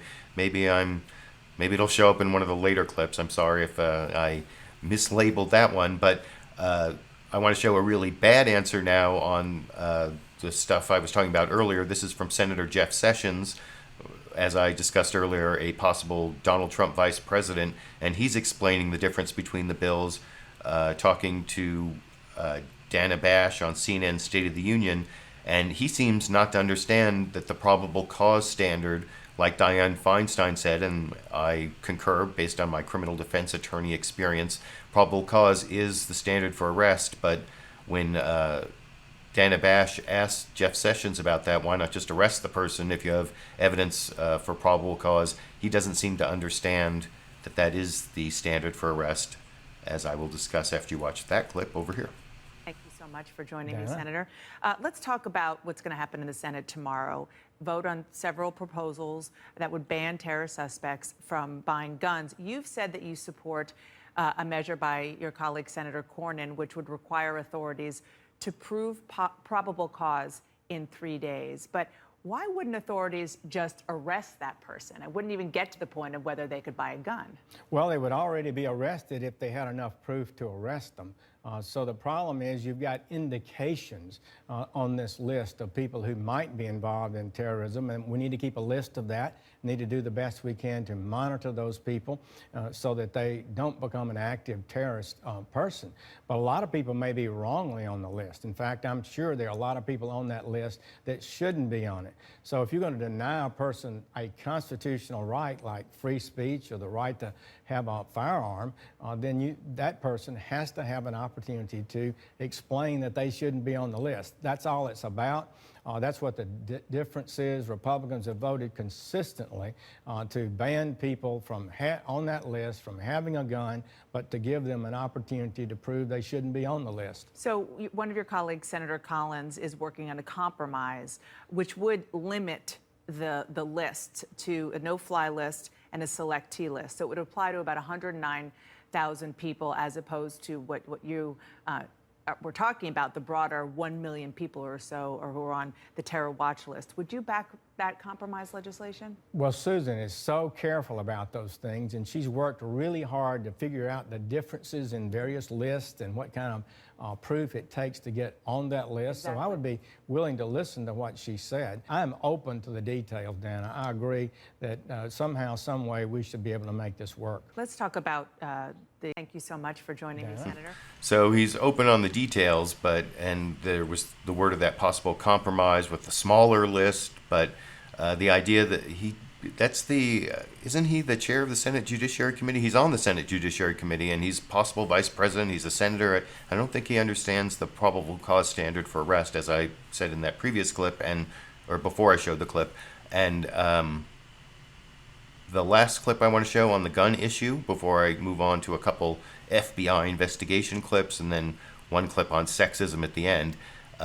This is the clip I promised when I showed Donald Trump making that crazy man talk suggestion, where he was saying that he wants more people going to nightclubs and drinking with their guns, that even the NRA wouldn't go along with that crazy man talk. Well, here is the head lobbyist for the NRA, Chris Cox, talking to Jonathan Karl over on ABC's This Week with George Stephanopoulos, showing that Donald Trump is too crazy on everyone should be armed even for the NRA over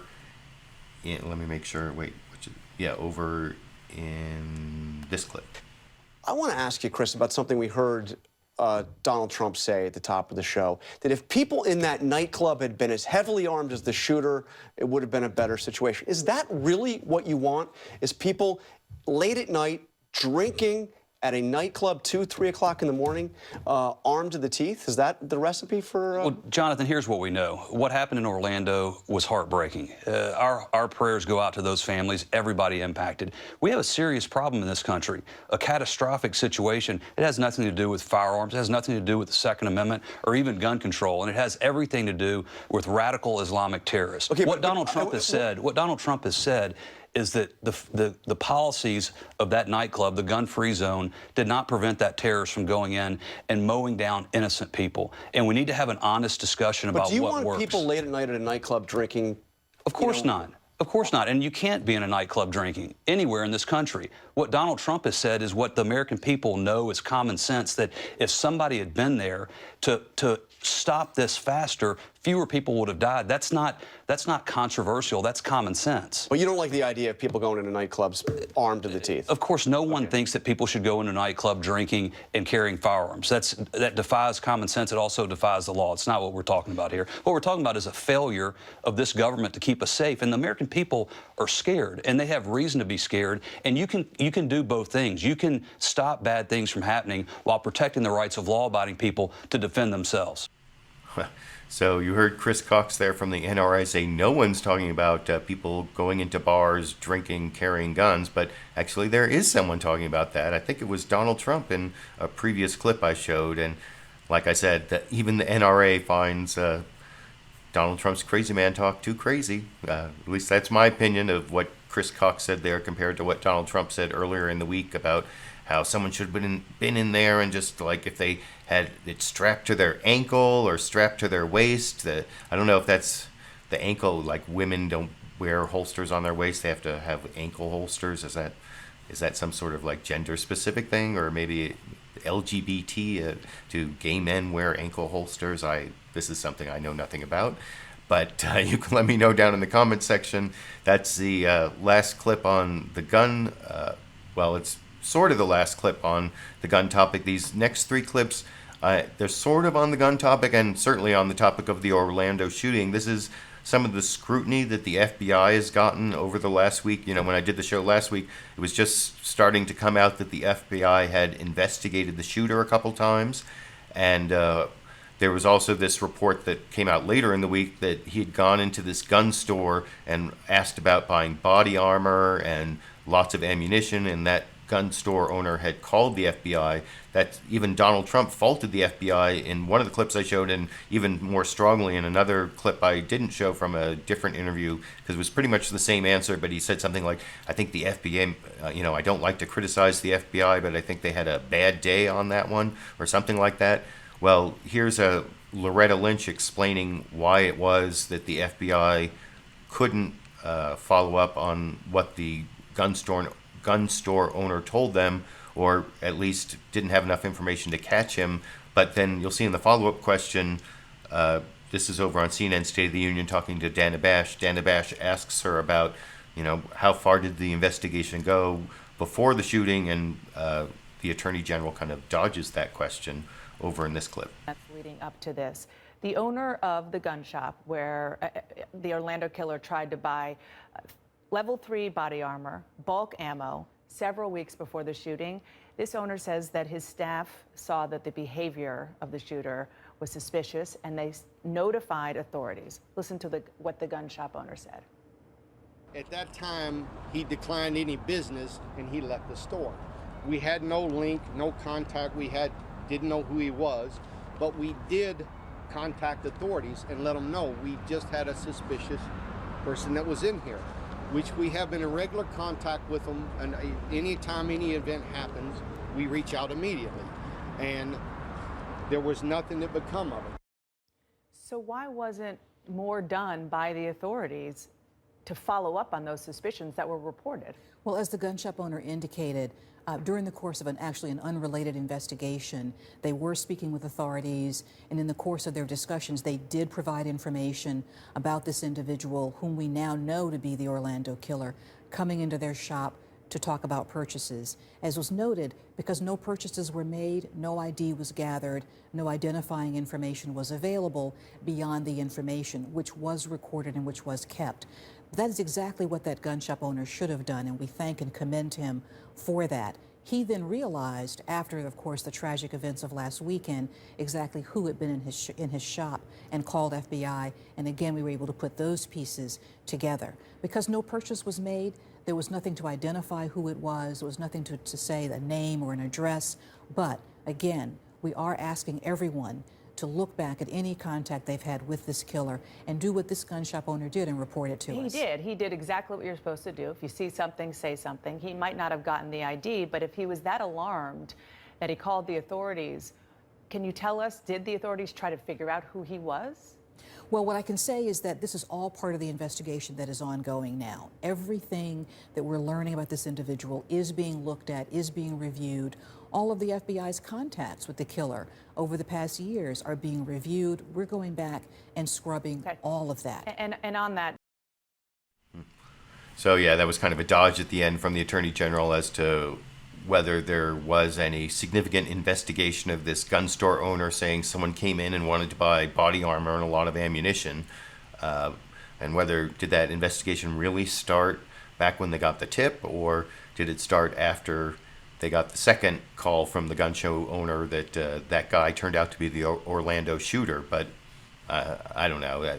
It seems like, I mean, the Attorney General always says he doesn't want to talk about ongoing investigations, which is what prosecutors always say until they do want to talk about them. So whether you accept that explanation and that dodge, you can let me know what you think down in the comments section. I want to show one more clip from Loretta Lynch.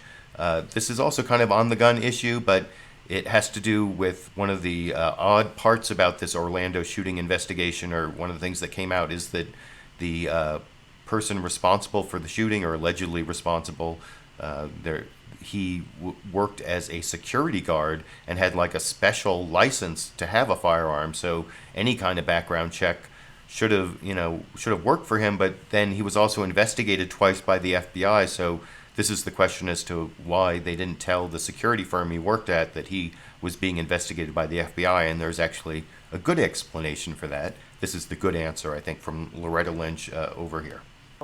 When the Orlando killer was first questioned by the FBI for possible terror ties, he worked at an armed security guard company called G4S. The company says that the FBI never notified them that he was being investigated at all. Wouldn't you think that would be important information for any employer, but specifically since he worked for a security company? Well, I can't get into the specifics of that. What I can say is that he, in fact, came under the FBI scrutiny because his coworkers were concerned about things that he was saying. So the information that led to the investigation actually came from his coworkers.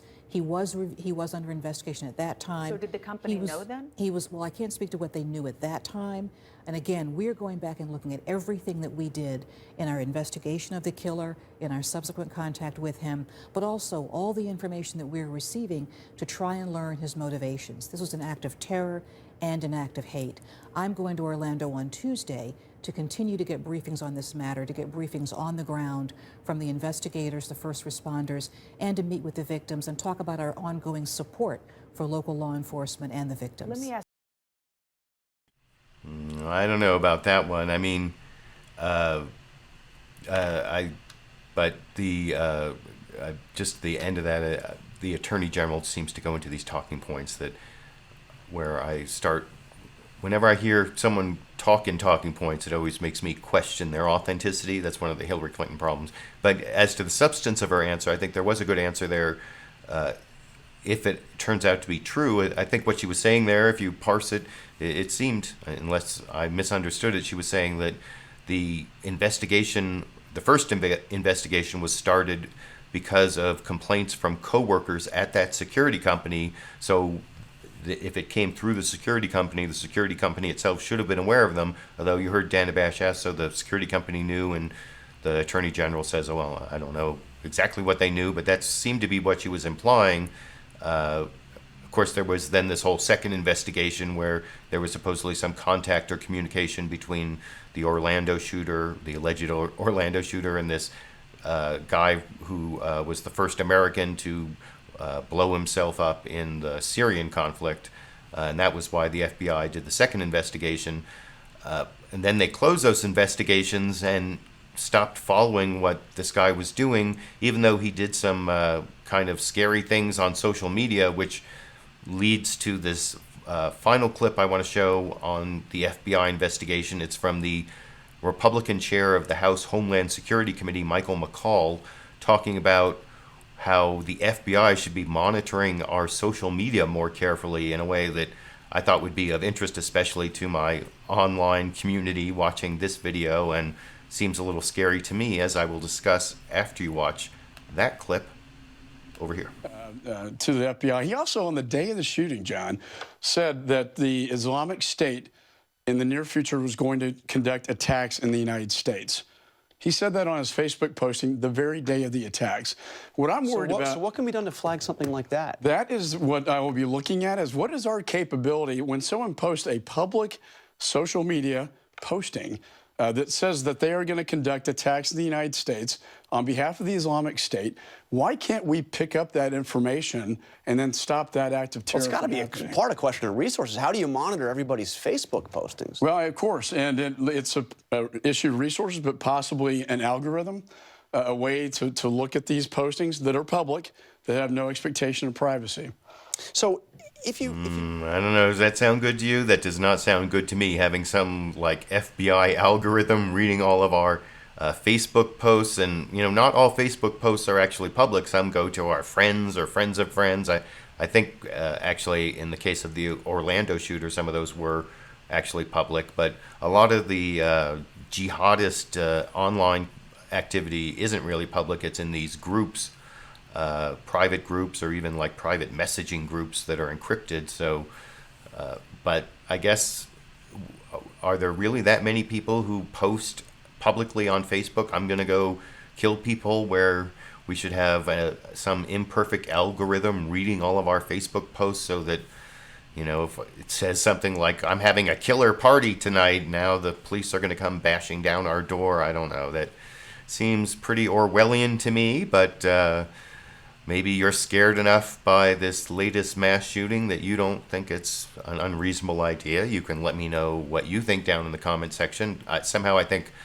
all of you online, involved in social media, pretty much just by watching this video, are not going to think that that's a great idea. But I've been wrong about my audience before many, many times, especially when I talk about, so that's, like I said, the last clip on the guns, or the FBI investigation issue, which is kind of related to the guns issue. And the last topic I want to discuss is something where a lot of times I seem to disagree with my audience, which is on the topic of sexism and feminism. And I think,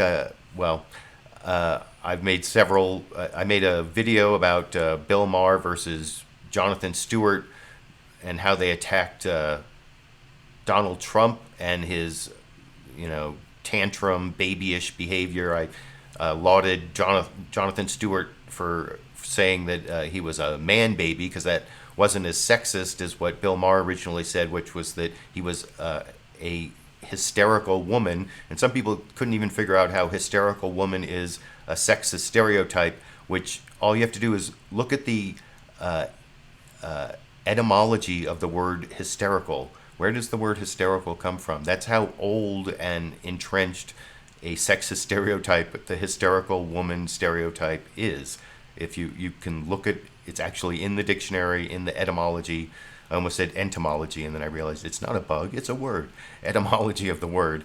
So that is sexism that I've talked about in several different ways. And, I've admitted to being a feminist because I believe in the equality of, all people, all genders, all sexes, whatever terminology you want to use. I don't know what phase, what wave feminist I am. I've been a feminist basically my whole adult life at least. So, and I believe I've acted in certain ways, like being a stay-at-home dad while my wife continued working as a physician. And so I believe that I've lived feminism, and I'm willing to support it, even if my audience for some reason hates the word feminism and the ideas that there has been sexism in society and that society still is structured in certain sexist ways, which is why I want to show this last clip from the broadcast. This is Rebecca Traister, who has written a book kind of on this issue, and Bill Maher was talking to her about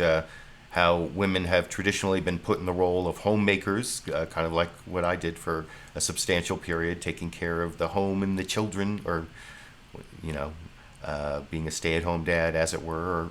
And this is her explanation of how society, not only were women subjugated to that role, but a lot of the ways society has been structured continue to penalize women for doing the things that are involved with childcare and homemaking. And anyway, I'll discuss all that a little more after you watch that final clip for the broadcast over here. If marriage was the thing that kicked off your adult life and you were a woman, you know what you were given?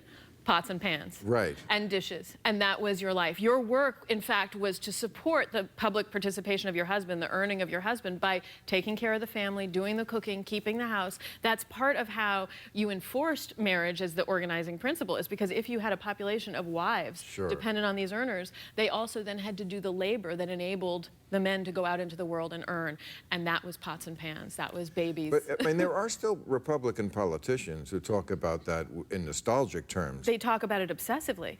This is this is dogma for Republican politicians. Mitt Romney gave a speech at a graduation just a few years ago where he urged everybody, you know what, go out there and get married. But don't just get married, marry early. Right. This is Republicans who push the idea that the so-called success sequence, graduating from college, graduating from high school or college, getting married, and then having a child, is the cure for poverty and everything else that ails America. But it's also because they think if women are on their own, it's going to be government's job to support them more. That's a lot of what it is. You know, we're going to have to... It is the government's job to support them more, as the government has supported white men throughout our entire history. I'm not kidding.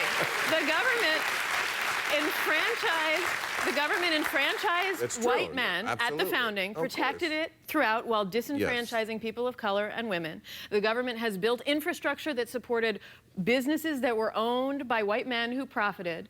The government has depressed, by not protecting wage equality, by not offering paid leave, has depressed women's ability to participate in the workforce and compete against men for the money and the power, and has left them as this population that needs to do the domestic work. I'm just a pot and pan salesman. Don't yell at me.